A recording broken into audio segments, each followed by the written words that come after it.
Saint Tarcisius. L'inoubliable sacrifice du premier martyr de l'Eucharistie. En 257, sous la persécution de l'empereur Valérien, un jeune chrétien, nommé Tarcisius devient le premier martyr de l'Eucharistie, en choisissant de sacrifier sa vie, pour protéger les hosties consacrées.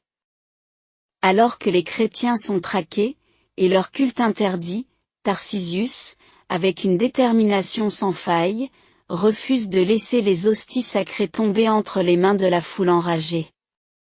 Le sacrifice ultime de Tarcisius, lynché pour avoir défendu les hosties consacrées, démontre une foi, et un courage qui continue d'inspirer les chrétiens à travers les siècles. En 257, l'Empire romain est sous le règne de l'empereur Valérien, dont les politiques répressives visent à éradiquer le christianisme. À cette époque, les chrétiens sont persécutés, et leur culte est interdit. Valérien, cherchant à renforcer son pouvoir et à s'approprier les biens de l'Église et des chrétiens fortunés, émet un édit sévère contre les fidèles.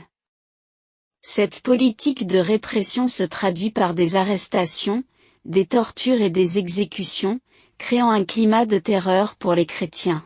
C'est dans ce contexte hostile que se déroule l'histoire de Tarcisius, un jeune chrétien dont le courage et la foi transcenderont les épreuves.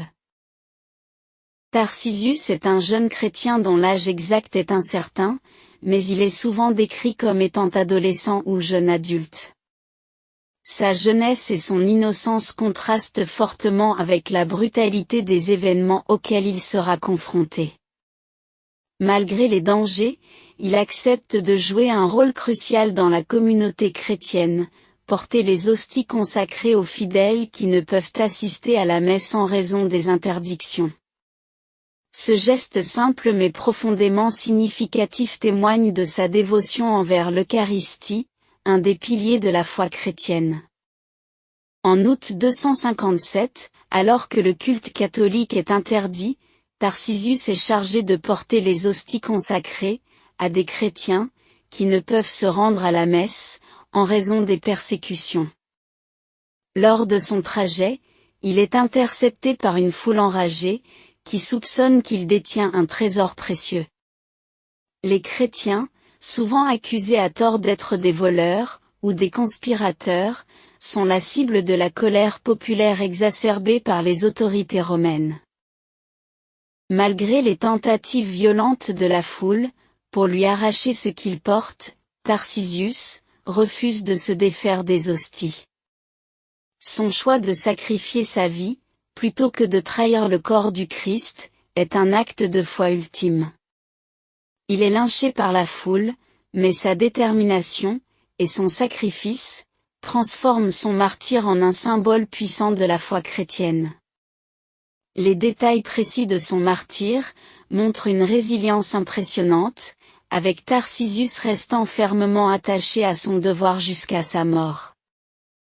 Le martyre de Tarcisius n'est pas seulement un acte de bravoure, mais aussi un profond témoignage de la foi chrétienne.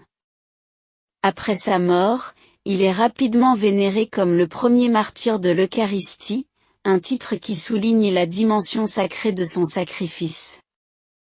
Sa mémoire est honorée par la communauté chrétienne, et il devient un exemple de dévotion inébranlable. Les récits de son martyre sont transmis à travers les siècles, inspirant d'innombrables chrétiens à travers le monde. Les églises ont célébré sa fête le 15 août, et son histoire est souvent racontée pour illustrer l'importance de l'Eucharistie, et la profondeur de la foi chrétienne.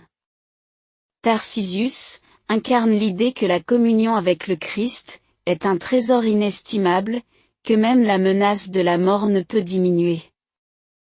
L'histoire de Tarcisius est une leçon puissante sur la foi et le courage. Son sacrifice pour préserver les hosties consacrées, malgré une persécution brutale, rappelle aux chrétiens l'importance de leur foi et de leur engagement envers les mystères sacrés. À travers le martyre de Tarcisius, nous sommes invités à réfléchir sur notre propre engagement envers le Christ, et à nous inspirer de son héroïsme pour vivre notre foi avec détermination et amour. Son exemple continue de nous encourager à défendre nos convictions, même face à des défis apparemment insurmontables.